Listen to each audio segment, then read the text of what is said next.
A week before Christmas, I overheard my family planning to humiliate me in front of everyone and then throw me out. So I made my own plans. On December 24th, Mom called. "Where are you?" I laughed and told her not to wait for me or the catering.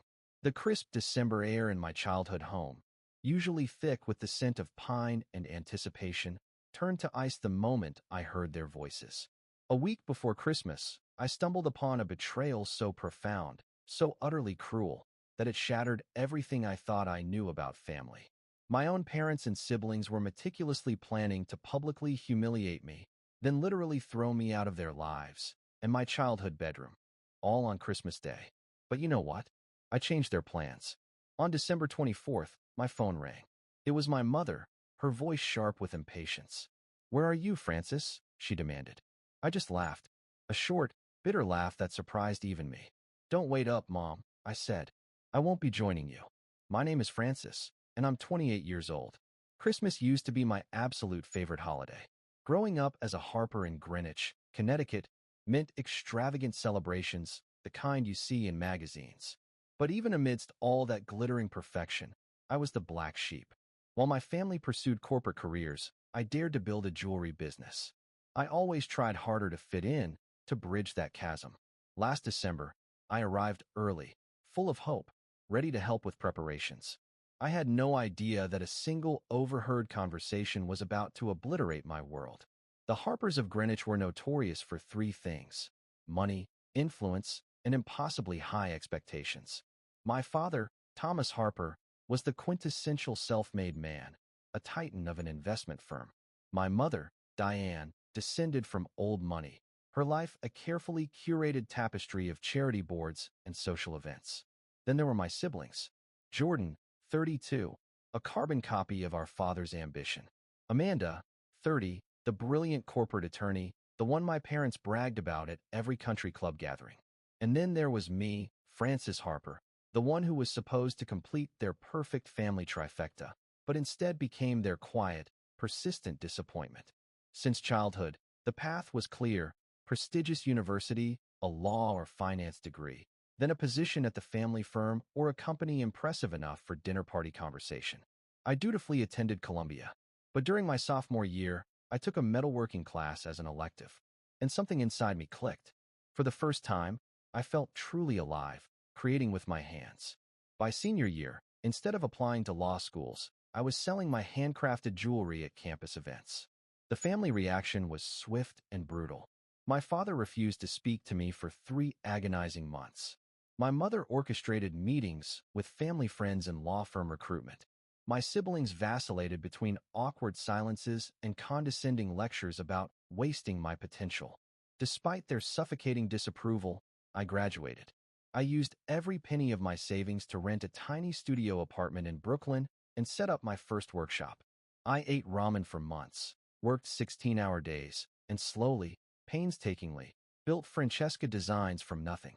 5 years later, my pieces were carried in boutiques across New York and New Jersey. I was making a comfortable living doing what I loved. Not that my family ever acknowledged it as legitimate success.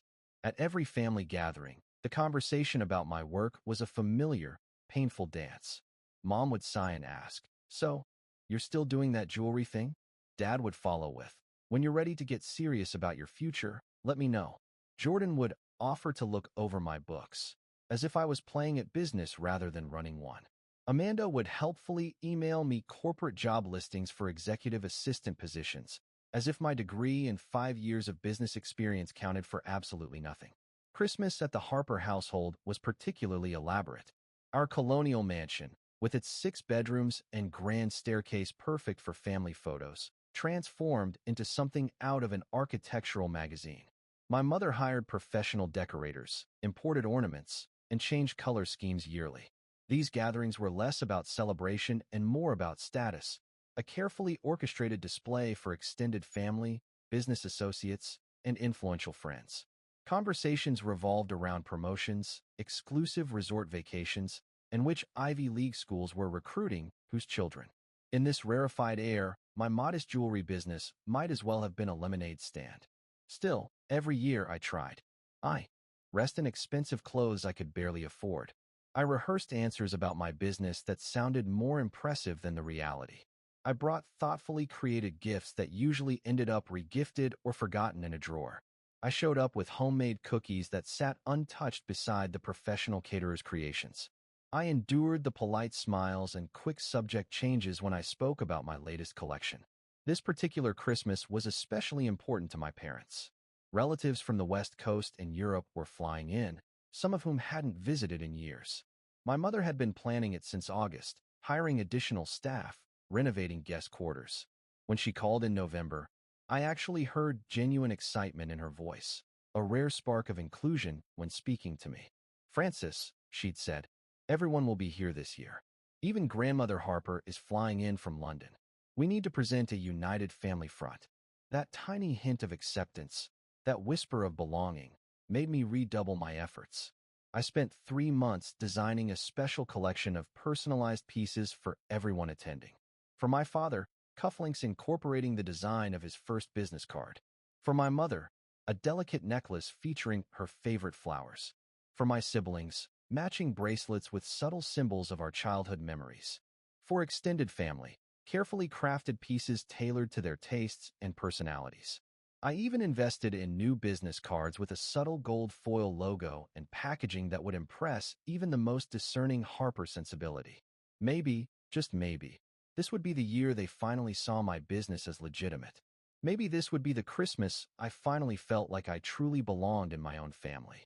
The week before Christmas, I finished the last of my holiday orders, packed up my family gifts, and drove my second-hand Subaru from Brooklyn to Greenwich, arriving at the family estate on December 18th. Despite everything, I felt a flicker of hope. Maybe this time would be different. I had no idea that this visit would completely change the course of my life, my relationship with my family, and my understanding of what Christmas actually meant. I pulled into the circular driveway of my parents' home around 2 o'clock in the afternoon.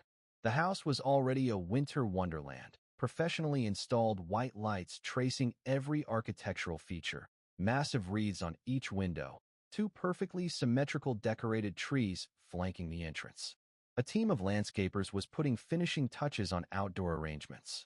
I gathered my overnight bag and the box containing the samples of my gift jewelry, planning to show my mother how much thought I'd put into each creation. Maybe this would be the year she finally appreciated my artistic talent.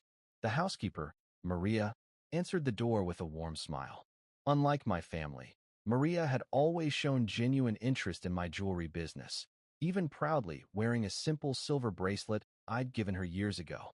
"Miss Francis, so good to see you. Your mother and sister are in the kitchen with the caterer." I thanked her and made my way through the immaculate house, noticing fresh floral arrangements on every surface and new furniture in the living room. The kitchen, recently renovated, gleamed with stark white marble and stainless steel appliances, making it look more like an operating room than a place to prepare food. My mother and Amanda stood huddled over a tablet with a man in a chef's coat. They barely looked up when I entered. "Francis, finally," my mother said without moving to hug me. "The guest room on the east wing is prepared for you. Not your old room. We needed that for additional storage this year." No hello. No, how was your drive? Not even a mention of the fact that my old room had been my bedroom for 18 years of my life. "Hi, Mom." "Amanda, the house looks beautiful," I offered, still determined to start things positively. Amanda glanced up briefly. "You look tired. The city must be wearing you down." Not a question, just a judgment thinly disguised as concern. I forced a smile. "Actually, business has been great. Really busy with holiday orders. I brought some samples of the gifts I made for everyone to show you both." My mother waved her hand dismissively. "We're in the middle of finalizing the menu. Perhaps later. The caterer needs our attention." The caterer, a tall man with a precisely trimmed beard, gave me a sympathetic look. I had clearly been dismissed. "Sure, no problem. I'll just take my things upstairs."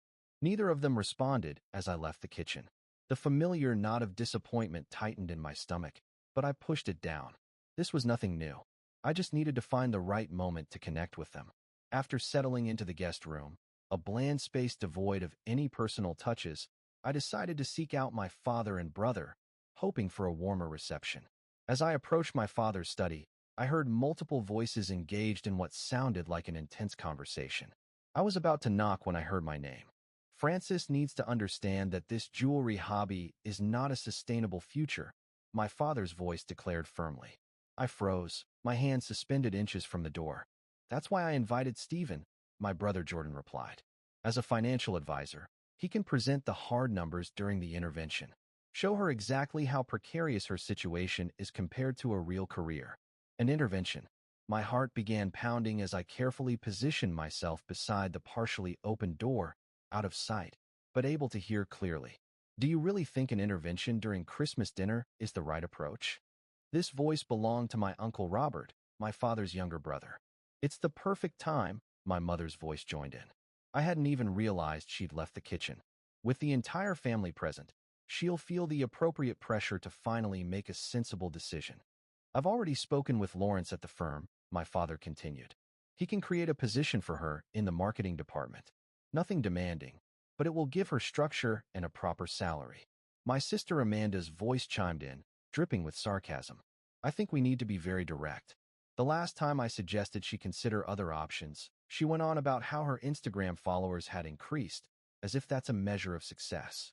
They all laughed, the sound cutting through me like glass. What exactly are you planning to say? Uncle Robert asked, still sounding uncertain.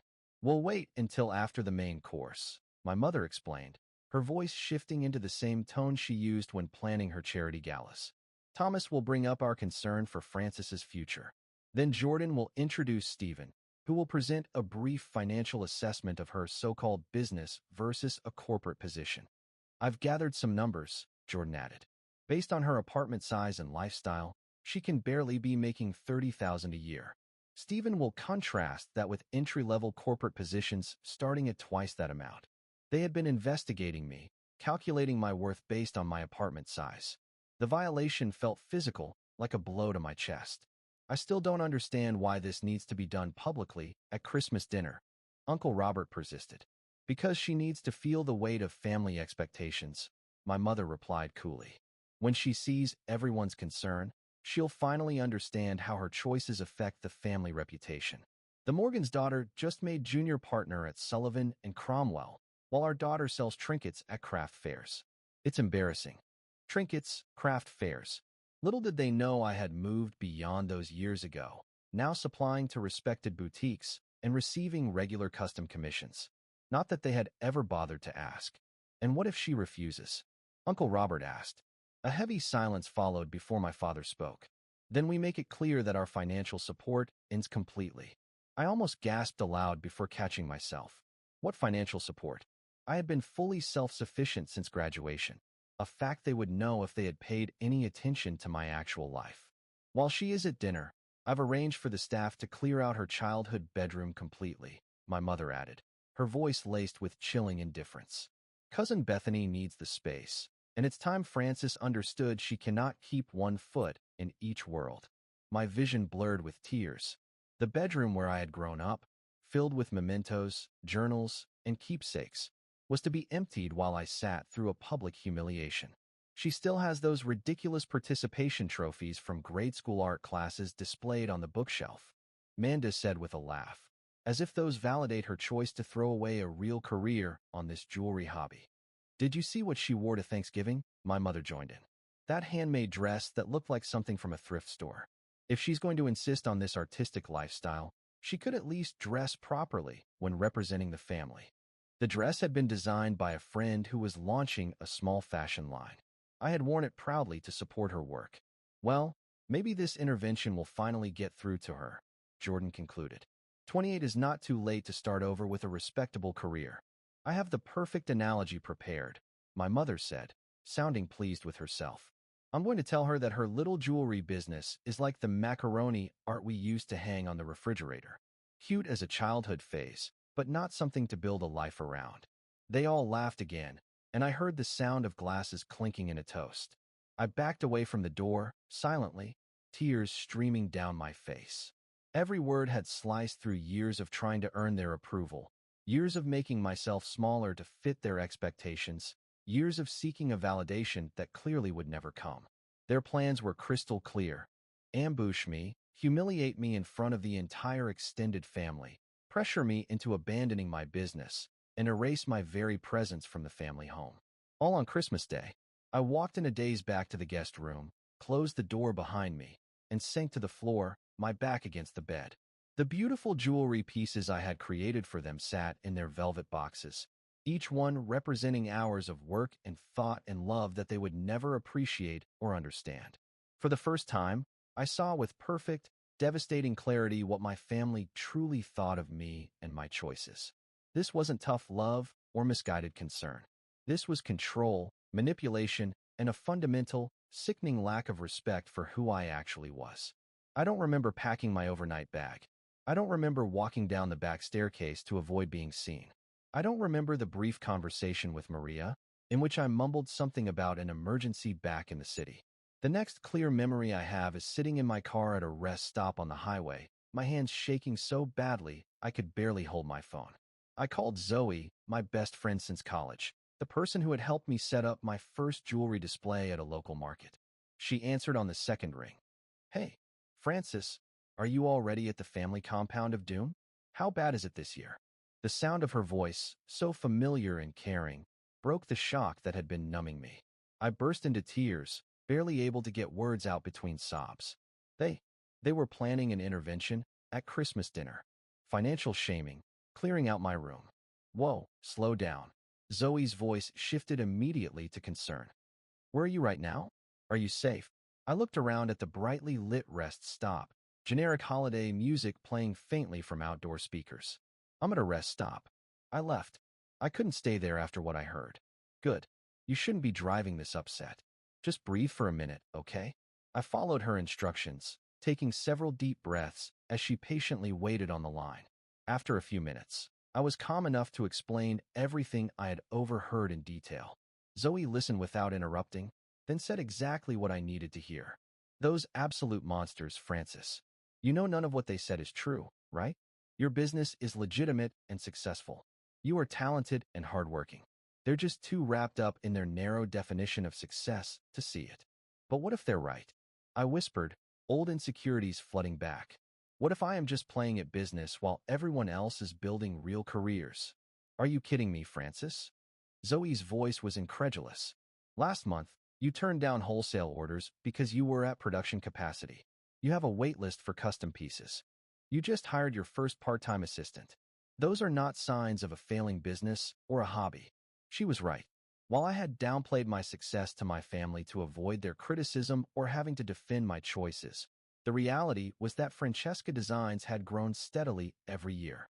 I had recently been approached by a national retailer interested in carrying a diffusion line of my most popular pieces. I was actually considering renting a larger workshop space to accommodate the growth. "Why do I still care what they think?" I asked, wiping away tears. "Why, after all these years of dismissal and criticism, do I still seek their approval?" "Because they are your family," Zoe said gently. "And because they programmed you from birth to measure your worth by their standards. Breaking that conditioning is hard work." As we talked, memories of other dismissals and humiliations surfaced. The time my mother introduced me to her friends as still finding her way when I was 30 years old. The business school graduation dinner where my father spent the entire evening talking about Jordan's new promotion. The Thanksgiving when Amanda asked if I needed money for proper clothes in front of everyone. Each incident had hurt, but I had always made excuses for them, always tried harder to earn their approval. "Do you want to come stay with me tonight?" Zoe offered. "You shouldn't be alone after this." "Thank you, but I think I need my own space to process," I said. "I'll call you tomorrow after I've had some sleep." After hanging up, I drove back to my Brooklyn apartment on autopilot. The small one-bedroom that my family saw as a sign of failure felt like a sanctuary as I locked the door behind me. This space, paid for entirely by my own hard work, represented a freedom they would never understand. I moved through the apartment in a daze, looking at the evidence of my actual life, rather than the fictional, failing one my family had constructed. The wall of framed press clippings from design blogs and local magazines that had featured my work. The organized workflow of my home studio space. The spreadsheets tracking 5 years of steadily increasing revenue. The portfolio of customer testimonials and repeat clients.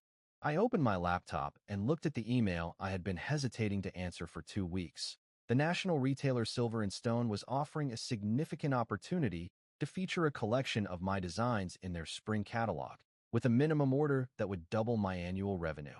I had been unsure about scaling up production while maintaining quality. But suddenly, the decision seemed clear. This was a legitimate business opportunity that any real business person would recognize as valuable. I looked at childhood photos still displayed on my bookshelf, my family at the beach when I was 10, everyone smiling for the camera, my high school graduation with my parents flanking me proudly. Were those moments real, or just performances for public consumption? Had there ever been a time when they truly accepted me as I was? I barely slept that night, cycling between tears, anger, and a strange sense of clarity that was slowly emerging from the pain. By morning, exhausted but calmer, I realized I was facing a fundamental choice: continue seeking approval that would never come, or finally prioritize my own well-being and worth. For the first time, the answer seemed obvious. I deserved better than what happened yesterday. I deserved better than what they were planning. I deserved to be seen and valued for who I actually was, not who they wanted me to be. The realization did not immediately erase 28 years of emotional programming, but it created a small, solid foundation on which I could stand and begin to build something new. The next morning, I woke up with swollen eyes, but an unexpected clarity. My phone showed 3 missed calls from my mother and a text that simply read, I said, "Where are you?" The caterer needs final numbers. No concern about my abrupt departure. No questions about my well-being. Just logistics for her perfect Christmas gathering. I set the phone down without responding and made myself a cup of coffee. As I sat at my small kitchen table, surrounded by jewelry designs and order forms, a plan began forming in my mind. For once, I would not react emotionally or impulsively. I would be strategic and deliberate, just as I had been in building my business. First, I called my therapist, Dr. Winters, and explained the situation, asking for an emergency session. Thankfully, she had an opening that afternoon. "What you overheard was emotional abuse, Francis," she said during our session. "Their planned intervention was not about helping you, but about controlling you and bringing you back in line with their expectations." "But they're my family," I said, the words feeling hollow even as I spoke them. "Families should provide love, support, and respect," she countered gently. "Being related by blood does not give anyone the right to demean you or dictate your life choices. You have built a successful creative business on your own terms. That deserves celebration, not an intervention." We spent the rest of the session discussing healthy boundaries and the grief that comes with accepting family members as they truly are, rather than who we wish they were. By the end, I had the emotional framework to support the practical plan taking shape in my mind. Back at my apartment, I created a detailed action plan, breaking it down into manageable steps. Step 1. Cancel my presence at the family Christmas gathering without directly informing them. I would let them discover my absence when I failed to appear. Step 2. Contact Silver and Stone and accept their offer to feature my jewelry in their spring catalog. Was a business decision I had been considering anyway, but the timing now felt symbolic as well as practical. Step 3. Plan an alternative Christmas celebration with my chosen family of friends who had consistently supported my dreams and valued my work. Step 4. Arrange for delivery of the family gifts I had already created, along with personalized notes, to arrive at my parents' home on Christmas Eve, when I would have been expected to arrive. Step 5. Develop clear boundaries for any future interactions with my family, including what behavior I would and would not tolerate. Step 6. Retrieve my childhood possessions from my parents' home before they could be discarded. This last step presented the biggest challenge. I called a lawyer friend who specialized in property rights to ask for advice. She confirmed what I feared. Technically, anything I had left in my parents' home could be considered abandoned property since I had moved out years ago. However, she suggested sending a certified letter explicitly stating that I did not abandon my personal property and intended to retrieve it, which would establish a legal record of my intentions. I drafted the letter immediately, listing specific items of sentimental value in my childhood bedroom: my journals, photo albums, artwork, and jewelry-making tools from my early years. I sent it via certified mail that afternoon.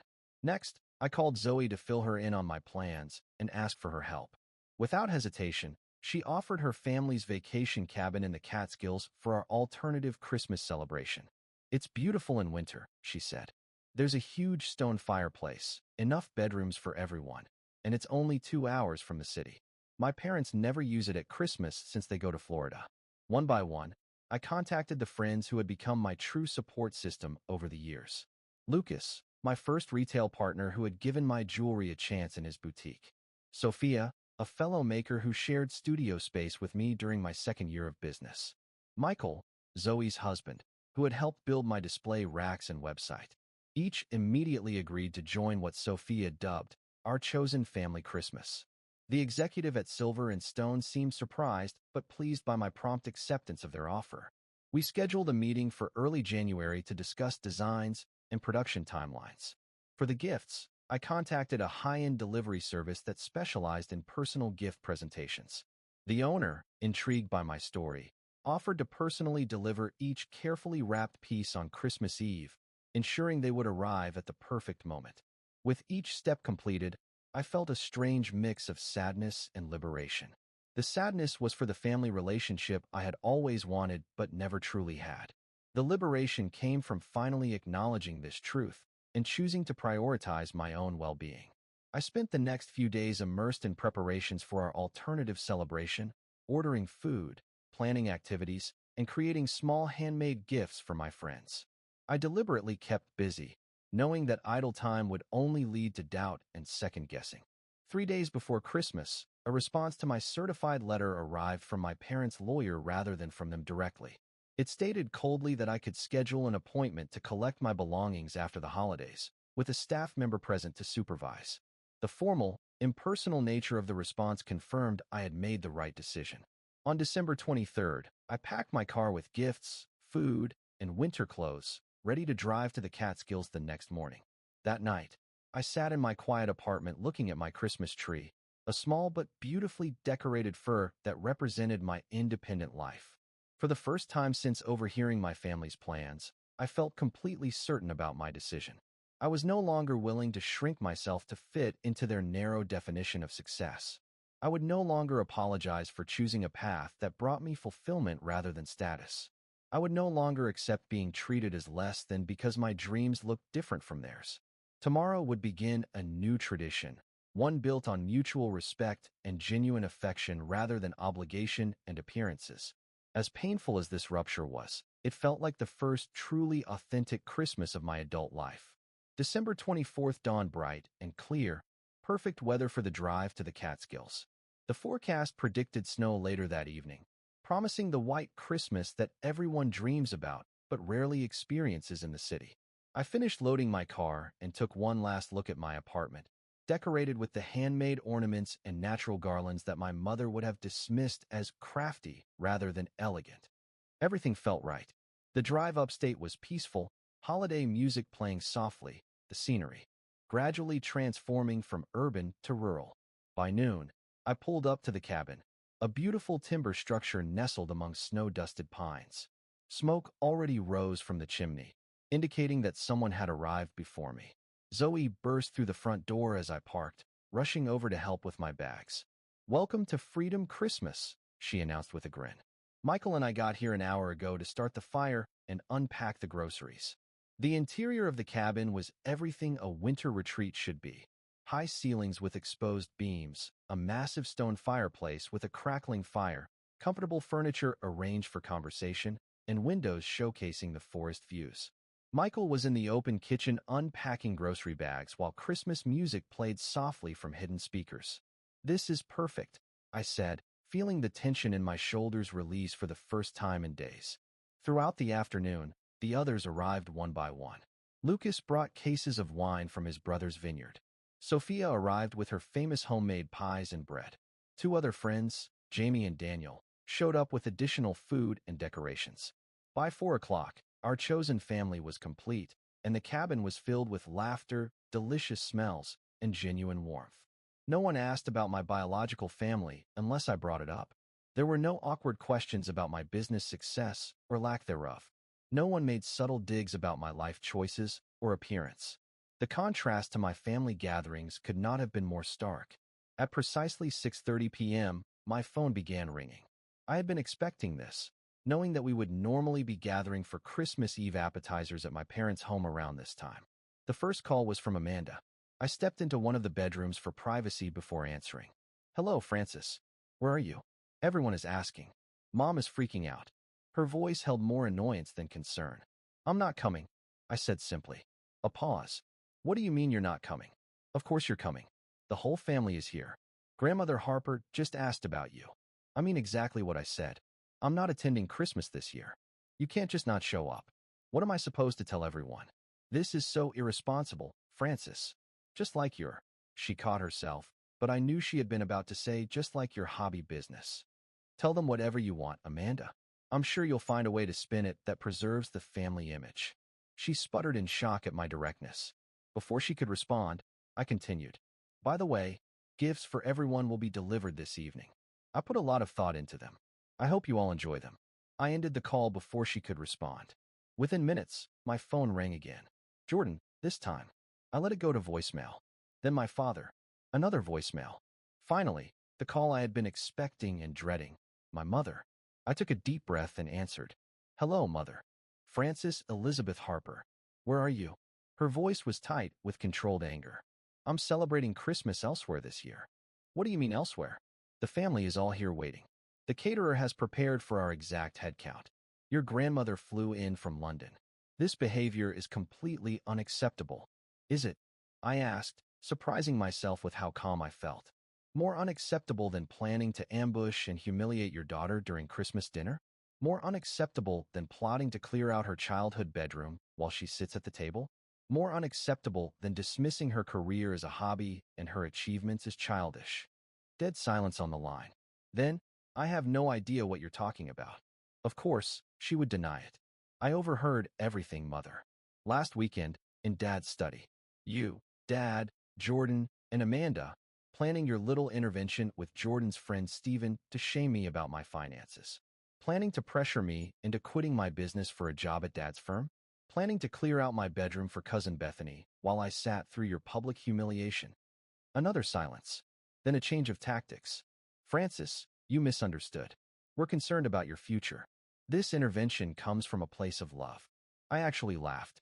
The sound surprising both of us. Love? Was it love when you called my handcrafted jewelry trinkets? Was it love when you compared my business to macaroni art on a refrigerator? Was it love when you said I was embarrassing the family because I don't have a corporate job like the Morgan's daughter? You were eavesdropping, she accused, her voice hardening. I was about to knock on the door when I heard my name, and thank goodness I did, or I would have walked right into your trap. This is ridiculous. You're overreacting, as usual. Just tell me where you are, and we can discuss this when you get here. There's nothing to discuss. I will not be attending Christmas this year, or any other gathering where I am not respected as an adult making my own choices. If you don't show up, your father will be furious. There will be consequences. The threat hung in the air, but for the first time, it held no power over me. What consequences exactly? Cutting me off financially? I've supported myself completely since graduation. Taking away my childhood bedroom? You were already planning to do that. Damaging the family reputation? I'm sure you'll find a suitable lie to tell everyone about my absence. Francis, you're being dramatic. No, Mother. I am finally being honest. I deserve better than the way this family treats me. I deserve respect for the business I have built. I deserve support for my choices, even if they differ from what you would choose. And since I cannot get those things from you, I am spending Christmas with people who do value me. I could hear voices in the background on her end, family members, probably wondering about the phone call. Your gifts will be delivered this evening, I continued. I spent months creating personalized pieces for everyone. Whether you appreciate them or not is up to you. This discussion is not over, she said, her voice cold. Actually, it is. Merry Christmas, Mother. I ended the call and sat on the edge of the bed, trembling slightly, but feeling stronger than I had in years. A soft knock on the door preceded Zoe poking her head in. Everything okay in here? We heard your voice getting firm. I smiled at her concern. Everything is actually better than okay.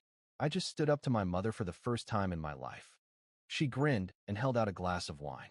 Then I'd say that calls for a celebration. Midway subscribe line. By the way, if you're still with me, still reeling from this story, make sure to hit that subscribe button right now.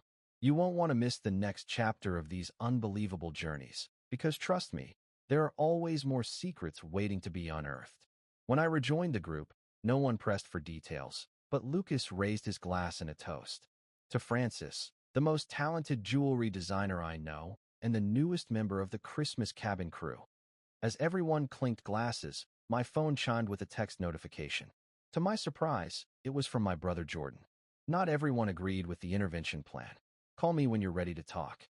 An hour later, I received confirmation from the gift delivery service that all packages had been successfully delivered to my parents' home. I could only imagine the scene as each family member opened the carefully crafted piece I had designed specifically for them, along with the note explaining its significance and gently setting boundaries for our future relationship, if any. For the first time in my life, I was spending Christmas Eve exactly where and how I wanted, with people who accepted me completely. The weight of family expectations that I had carried for so long had lifted, leaving space for something new and authentic to grow. Our Christmas Eve celebration continued long into the night. We prepared dinner together, everyone taking charge of different dishes in the spacious kitchen. Unlike the formal, catered affairs at my parents' home, this meal was collaborative and relaxed. Wine flowed freely, stories were shared, and laughter echoed throughout the cabin. We ate at the large wooden table by candlelight, passing dishes family style, rather than being served by staff. The conversation flowed naturally, covering topics from creative projects to travel dreams to philosophical debates. No one was trying to impress anyone else or maintain appearances. It felt genuine in a way my family gatherings never had. After dinner, we gathered in the living room where Michael had built up the fire to a cheerful blaze. Outside, snow had begun falling gently, creating a picture-perfect Christmas scene through the large windows. Time for a new tradition, Zoe announced, bringing out a box of plain wooden ornaments and art supplies. Every year, we each create a new ornament to commemorate something significant from the year. As we worked on our creations, sharing supplies and suggestions, I felt a profound sense of belonging. My ornament took the shape of a bird, leaving an open cage, painted in metallic gold and deep blue. No one needed me to explain the symbolism. Around 11 p.m., my phone buzzed with a text from my Aunt Leanne, my mother's sister. Just heard what happened. Not everyone agrees with your parents' approach. Your grandmother especially was upset when she found out what they had planned. Your gift was beautiful. Thank you. Shortly after, another message arrived from a cousin. Your jewelry is incredible. Cannot believe I never knew how talented you are. Family dinner extremely awkward after your mom announced you wouldn't be coming. Lots of questions she didn't want to answer. The messages continued through the night and into Christmas morning. It seemed my absence had created exactly the scene my mother had feared, a disruption to her perfect family narrative. Several relatives had apparently been quite vocal in their criticism of the intervention plan once it became known. The carefully constructed Harper family image had developed significant cracks. Christmas morning at the cabin was everything I had always wanted Christmas to be. We woke leisurely, gathering in pajamas around the tree to exchange the small, thoughtful gifts we had brought for each other. Mine were, of course, pieces of jewelry I had created specifically for each friend, capturing something essential about their personality or our relationship. Sophia cried when she opened her necklace, a delicate silver pendant incorporating a tiny replica of the first ceramic piece of hers that I had ever purchased. This is why your business is successful, she said, wiping away tears. You don't just make jewelry, you create meaning. After presents, we cooked breakfast together and then bundled up for a walk in the freshly fallen snow. The forest was magical, trees laden with white. The only sound was our laughter and the crunch of snow beneath our boots. In the afternoon, I received a surprising call from Uncle Robert. I stepped outside onto the porch to take it, watching my breath form clouds in the cold air. Francis, I want you to know I never supported that intervention nonsense, he said immediately. Your business is legitimate and impressive. Thank you, Uncle Robert, I said, genuinely touched. That means a lot to me. Things are quite tense here, he continued. When your gifts arrived last night, it created quite a stir. Your grandmother opened her bracelet and declared it finer craftsmanship than her pieces from Tiffany. Then she demanded to know why no one had told her how successful your jewelry business had become. The truth came out rather explosively over dinner. I could not help smiling at the image of my formidable British grandmother taking my side. Your mother tried to downplay your absence, but your grandmother is sharper than they give her credit for. She extracted the whole intervention plan, piece by humiliating piece. I have never seen her so angry. What did my parents say? I couldn't help asking. Your father retreated to his usual defense, claiming it was for your own financial security. Your mother alternated between defending the plan and blaming you for overreacting. Neither approach went over particularly well with the extended family. A weight I hadn't realized I was still carrying lifted from my shoulders. It mattered somehow that others in the family recognized the inappropriateness of what had been planned. There's something else you should know, Uncle Robert said, his voice softening. I went through something similar with your grandfather when I chose architecture over joining the family business. It took years for him to accept my path, but eventually he did. Don't give up entirely on the possibility of reconciliation, but stand firm in your boundaries. After we hung up, I rejoined my friends inside, sharing parts of the conversation. Their supportive responses reinforced that I had made the right choice in prioritizing this authentic celebration over an appearance at my parents' perfect but hollow gathering. Late that evening, as we sat around the fire playing board games and enjoying leftovers, my phone alerted me to an email from Silver and Stone. They had reviewed my portfolio again and were increasing their initial order by 30%. They also wanted to feature me in their spring promotional materials as an emerging designer to watch.